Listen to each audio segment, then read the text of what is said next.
രുചികളുടെ ലോകത്തിലേക്ക് എല്ലാവർക്കും ഒരിക്കൽ കൂടി സ്വാഗതം. ഇന്ന് ഞാനൊരു സിമ്പിൾ ആയിട്ടുള്ള റെസിപ്പി ആയിട്ടാണ് വന്നിരിക്കുന്നത്. ഒരു കറിയാണ്, ചോറിൻ്റെ കൂടെയുള്ള ഒരു ഒഴിച്ചു കറി. ഞങ്ങൾ മലബാർ സൈഡിൽ ഇതിനെ കൂട്ടാന്ന് പറയും. കൂട്ടാന്ന് നോക്കുമ്പോൾ നിങ്ങൾക്ക് ചിരി വരുമായിരിക്കും, അങ്ങനെയാ പറയാറ്. ചോറിൻ്റെ കൂടെ എന്താണുള്ളത് അതന്നെ കൂട്ടാന്ന് പറയും. അപ്പോൾ ഇത് പരിപ്പ് വെച്ചിട്ട്, പരിപ്പ് അതിൻ്റെ മെയിൻ ഇൻഗ്രീഡിയൻ്റ് എന്ന് പറഞ്ഞിട്ടുണ്ടെങ്കിൽ മുരിങ്ങയാണ്.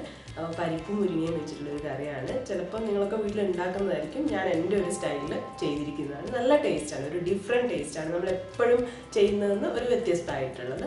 അപ്പോൾ ഈ മുരിങ്ങ കറി എങ്ങനെയാണ് ഉണ്ടാക്കുന്നത് നമുക്കൊന്ന് കണ്ടുവരാം. അതിനു മുമ്പ് നിങ്ങൾ ആദ്യമായിട്ടാണ് രുചികരം ചാനൽ കാണുന്നതെങ്കിൽ സബ്സ്ക്രൈബ് ചെയ്യാൻ മറക്കരുത്. അതുപോലെ തന്നെ അതിന് തൊട്ടടുത്തൊരു ബെൽ ബട്ടൺ കാണും. അപ്പോൾ അതൊന്ന് പ്രസ് ചെയ്ത് കഴിഞ്ഞാൽ ഞാൻ ഫ്യൂച്ചറിൽ അപ്ലോഡ് ചെയ്യുന്ന വീഡിയോസിൻ്റെ നോട്ടിഫിക്കേഷൻ കിട്ടുന്നതാണ്. അപ്പോൾ നമുക്ക് കിച്ചണിലോട്ടൊന്ന് പോവാം.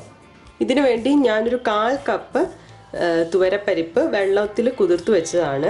ഒരു 20 മിനിറ്റോളം ഞാൻ വെള്ളത്തിൽ കുതിർത്ത് വെച്ചിട്ടുണ്ട്. പിന്നെ ഒരു മുരിങ്ങയാണ്, ഒരു മുരിങ്ങ ഞാൻ ഈ ഒരു വലുപ്പത്തിൽ കട്ട് ചെയ്തെടുത്തു. പിന്നെ ചെറിയൊരു ക്യാരറ്റ് വേണം, അതും ഇതുപോലെ നീളത്തിൽ കട്ട് ചെയ്തു. മീഡിയം സൈസുള്ള ഒരു തക്കാളി, ഒരു ചെറിയ സവാള, 3 അല്ലി വെളുത്തുള്ളി ചതച്ച് വെച്ചത്, 2 പച്ചമുളക് നെടുകെ കീറിയത്, 1/4 ടീസ്പൂൺ മഞ്ഞൾ, 1/2 ടീസ്പൂൺ മുളക് പൊടി, 3/4 കപ്പ് തേങ്ങ ചിരകിയത്, ഒരു 7 ചെറിയുള്ളി എടുത്തിട്ടുണ്ട്, ഇങ്ങനെ വട്ടത്തിൽ അരിഞ്ഞു വെച്ചു, 1/4 ടീസ്പൂൺ കടുക്, 2 വറ്റൽമുളക്, കറിവേപ്പില, ആവശ്യത്തിന് ഉപ്പ്. ഞാനിത് കുക്കറിലാണ് ഉണ്ടാക്കുന്നത്. നമ്മൾ കുതിർത്ത് വെച്ച തുവരപ്പരിപ്പ് ആദ്യം ഇതിലോട്ട് ഇട്ട് കൊടുക്കാം.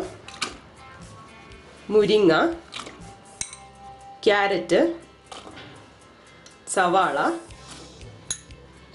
തക്കാളി, പച്ചമുളക്, വെളുത്തുള്ളി ചതച്ചത്, ഇതിൻ്റെ കൂടെ ആവശ്യമായിട്ടുള്ള ഉപ്പ് ചേർത്ത് കൊടുക്കാം.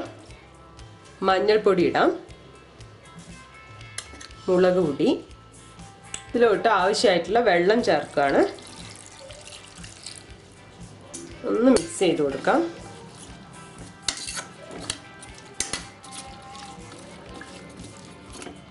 ഇനി നമ്മളിത് അടച്ചു വെച്ച് വേവിക്കാൻ പോവാണ്. ശരിക്കും ഒരു വിസിൽ കൊണ്ട് തന്നെ ഇത് വെന്ത് കിട്ടും. പരിപ്പ് ഞാൻ കുറച്ച് വെള്ളത്തിൽ കുതിർത്ത് വെച്ചതുകൊണ്ട്. ഇപ്പം നമുക്കിത് വേവിച്ചെടുക്കാം. അപ്പോൾ നമുക്ക് കഷ്ണങ്ങളെല്ലാം വേവുന്ന സമയം കൊണ്ട് അരപ്പ് തയ്യാറാക്കാം. അരപ്പ് തയ്യാറാക്കാൻ വേണ്ടി ഞാൻ എടുത്തു വച്ചിരിക്കുന്ന ചിരകിയ തേങ്ങ മിക്സിയുടെ ജാറിലോട്ട് ഇടുകയാണ്.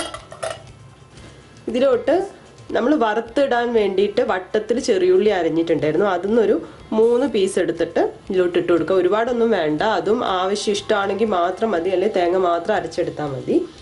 അപ്പോൾ ഇത്രയും ചേർത്തതിന് ശേഷം അരച്ച് എടുക്കാൻ വേണ്ടിയിട്ട് കുറച്ച് വെള്ളം ചേർത്ത് കൊടുക്കുകയാണ്. ഇത് നന്നായിട്ട് നല്ല പേസ്റ്റായിട്ട് അരയ്ക്കാൻ പോവാണ്. അപ്പോൾ ഇപ്പോൾ കഷ്ണങ്ങളും അതുപോലെ തന്നെ പരിപ്പും ഒക്കെ നന്നായിട്ട് വെന്തിട്ടുണ്ട്. ഇനി ഇതിലോട്ട് നമ്മൾ അരപ്പ് ചേർത്ത് കൊടുക്കാൻ പോവാണ്. തേങ്ങ നന്നായിട്ട് അരച്ചിട്ടുണ്ട്. അപ്പോൾ അത് ഇതിലോട്ട് ഒഴിച്ചു കൊടുക്കാം. ഗ്രേവിക്ക് ആവശ്യമായിട്ടുള്ള കുറച്ച് വെള്ളം കൂടി ചേർക്കുകയാണ്. നമ്മൾ ആ അരച്ചെടുത്ത ആ ഒരു ജാറിൽ തന്നെ വെള്ളം ഒഴിച്ച് ഒന്ന് ഇതിലോട്ട് ചേർത്ത് കൊടുക്കാം. എന്നിട്ടൊന്ന് നന്നായിട്ട് മിക്സ് ചെയ്യാണ്. ഇനി നമുക്ക് സ്റ്റവ് ഓൺ ചെയ്യാം. കുറച്ച് കറിവേപ്പില കൂടി ഇട്ട് കൊടുക്കാം. ഇനി ഇതൊന്ന് തിളച്ച് വരണം. അപ്പോൾ നമ്മുടെ കറി തിളയൊക്കെ വന്ന് തുടങ്ങിയിട്ടുണ്ട്. ഞാൻ സ്റ്റവ് ഓഫ് ചെയ്യാൻ പോവാണ്. അപ്പോൾ താളിക്കാൻ വേണ്ടി ഞാനൊരു പാനിലോട്ട് കുറച്ച് വെളിച്ചെണ്ണ ഒഴിച്ചു കൊടുത്തു. വെളിച്ചെണ്ണ ചൂടായി വരുമ്പോൾ നമുക്ക് കടുക് ഇട്ട് കൊടുക്കാം. കടുക് പൊട്ടി തുടങ്ങി. നമുക്ക് ചെറിയുള്ളി ഇടാം. അതുപോലെ തന്നെ വറ്റൽമുളക്, കറിവേപ്പില കുറച്ച്,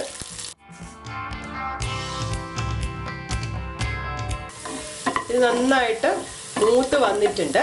ഞാൻ സ്റ്റവ് ഓഫാക്കാണ്. സ്റ്റവ് ഓഫാക്കിയതിന് ശേഷം നമുക്കിത് കറിയിലോട്ട് താളിച്ച് ചേർക്കാം. ഇതോട്ട് ചേർത്ത് കൊടുക്കുകയാണ്. ഇനി നമുക്കിത് വേറൊരു സെർവിങ് ഡിഷിലോട്ട് മാറ്റാം. അപ്പോൾ ഇന്ന് നമുക്ക് ചോറിൻ്റെ കൂടെ ഉള്ള കറി റെഡി ആയിട്ടുണ്ട്. പരിപ്പും അതുപോലെ തന്നെ മുരിങ്ങയും വെച്ചിട്ടുള്ള ഒരു വ്യത്യസ്തമായിട്ടുള്ള കറിയാണ്. എന്തായാലും നിങ്ങൾക്ക് ഇഷ്ടമാവും. നിങ്ങൾ എന്തായാലും ട്രൈ ചെയ്ത് നോക്കണം. എന്നിട്ട് എങ്ങനെയുണ്ടെന്ന് തന്നെ അറിയിക്കണം. അടുത്ത റെസിപ്പിയുമായി കാണുന്നതുവരെ